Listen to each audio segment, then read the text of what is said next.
distant lands our forefathers came. Barbados will host the 36th regular meeting of the Conference of Heads of Government of the Caribbean Community CARICOM from July 2nd to 4th under the theme CARICOM, Vibrant Societies, Resilient Economies. A press conference was called to give an update on the important meeting. This conference is being held to provide the information necessary on the Heads of Government Conference, which is to be hosted by our country less than a month from now. As we are aware, July the 4th is a signal commemorative date for the signing of the treaty inaugurating CARICOM, to which the late Right Excellent Earl Walton Barrow subscribed, linking the future development of our country to that of our CARICOM partners in the regional integration effort. The conference is traditionally arranged to conclude on the 4th of July. On this occasion, Barbados is proud to host the meeting of the Conference of Heads of Government, which is described in Article 12 of the treaty as the supreme organ of the community. He noted that Minister McLean will have a key role. I am pleased as Ambassador to CARICOM to be associated with this event, which allows the sharing of information about the conference and about regional integration. And it's been led generally by Minister McLean, who is the Dean of Foreign Ministers in CARICOM. And she brings a solid academic, intellectual, and experience-based approach to regional matters. I have seen the respect which she holds throughout CARICOM. And recently she was asked to chair at very short notice the Community Council, which of course should be under the chairmanship of the Bahamas, but they could not be there. And she carried this very, very well to suitable conclusions at the end of that council. He underscored the very important function of the Community Council. According to Article 13 of the revised treaty, the Council has primary responsibility for the development of community strategic planning, among several other things. It's a very powerful council, and with the support of the heads, it can send instructions to the other organs of CARICOM. Very powerful community council indeed. The envoy outlined his role at the conference. In my role as Ambassador to CARICOM and as Chairman of the Committee of CARICOM Ambassadors, which has been recently inaugurated, and I take over from the Ambassador from the Bahamas to CARICOM, from the period of the 1st of July to the 31st of December 2015. I look forward to working with our Minister, the Secretariat, the Committee, and national stakeholders, including the media, in advancing the operational plans which are being worked upon at this stage.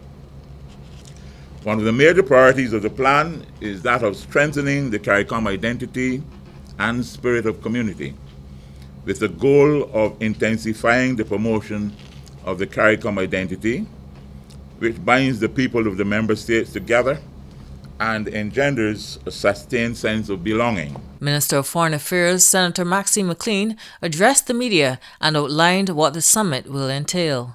Barbados will host the 36th regular meeting of the Conference of Heads of Government of the Caribbean Community, as we know it, CARICOM, from July 2nd on to July 4th this year, under the theme CARICOM, Vibrant Societies, Resilient Economies.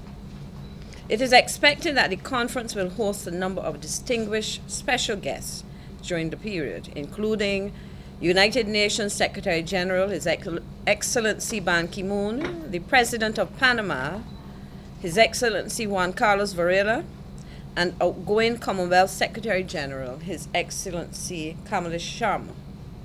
Representatives from key international financial institutions such as the International Monetary Fund, the World Bank, the Inter-American Development Bank, and the Caribbean Development Bank are also expected to be in attendance. Barbados assumes the chairmanship of CARICOM for the period July 1st, 2015 to December 31st, 2015, at a time when the region is going through fundamental change. The conference will be preceded by the traditional CARICOM 10K road race on Sunday, June 28th. The National Sports Council has responsibility for coordinating this race. She spoke about other key events and their rationale. On Thursday, July 2nd, there will be a high-level strategic dialogue on sustainable development. This event will feature United Nations Secretary General Ban Ki-moon and will be attended by CARICOM heads of government, representatives from the private sector, and experts in the field.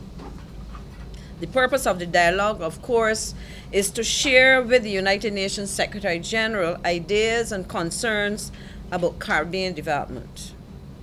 This is particularly important now because later this year there will be 3 important United Nations events on financing for development, climate change, and human development. This provides CARICOM with an opportunity to have its voice heard at the highest level. We hope to stream this live event on the internet so that Barbadians, Caribbean people, and the global community will participate, though virtually, in this very important event. On the days following, there will be business sessions and a retreat for heads. A cultural event will be hosted for heads of government of visiting countries and local officials on CARICOM Day. As you heard, that falls on Saturday, July the 4th this year. Minister McLean gave a rundown of the number of persons in attendance.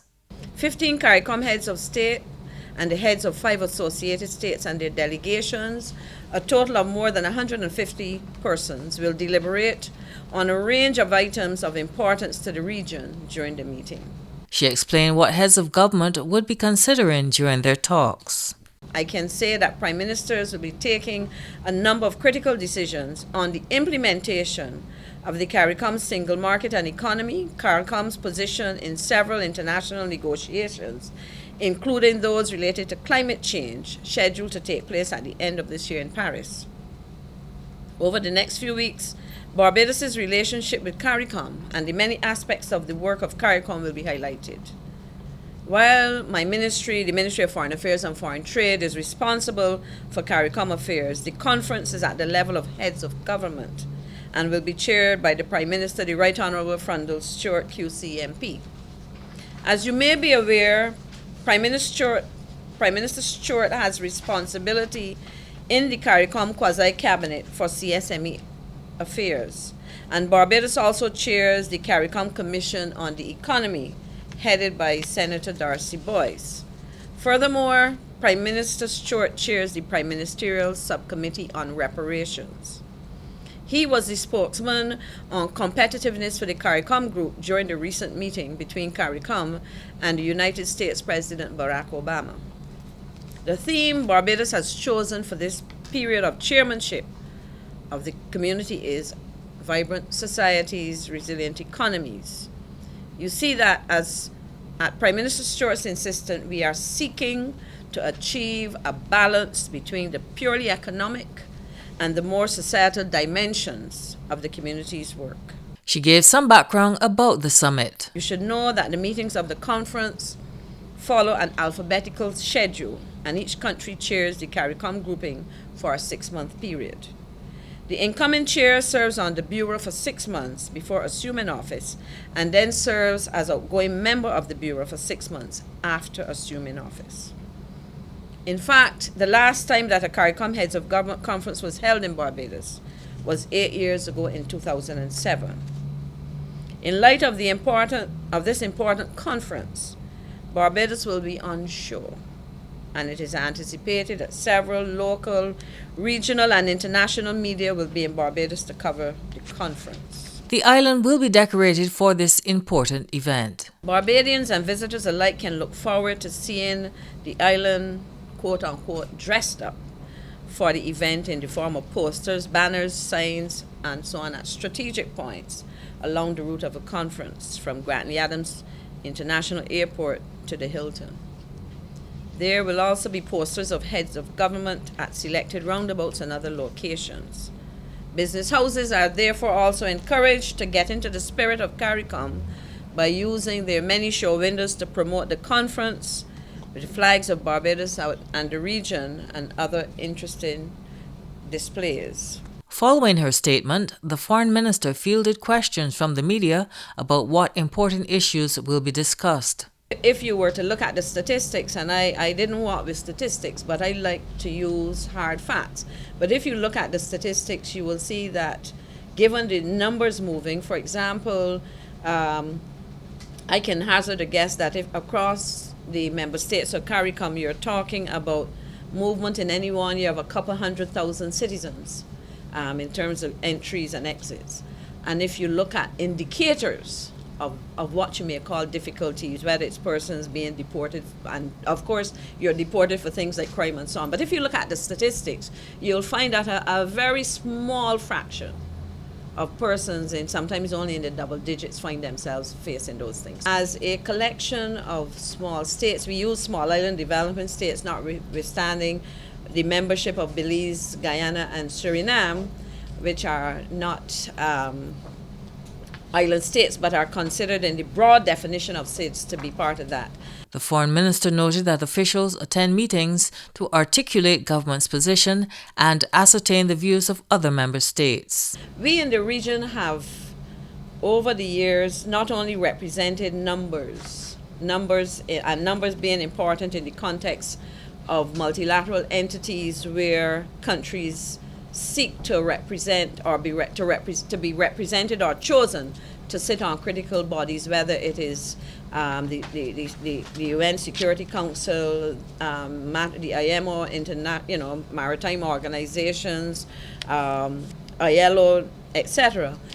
So they will seek support for membership. They will seek support for their positions on issues, and they will therefore look to nation states individually in the case of maybe large single states, or collectively in the case of bodies such as CARICOM, to support them. And Ambassador Morris expressed this wish. It's my hope that the CARICOM song, which is now available, will be frequently aired over the coming months, all of our radio stations. I'm asking for your help so that people from all segments, all ages, all classes will become familiar with this song. And just as the young people sing all of the pop songs and all of the reggae songs, I hope that they will soon be singing the community song also.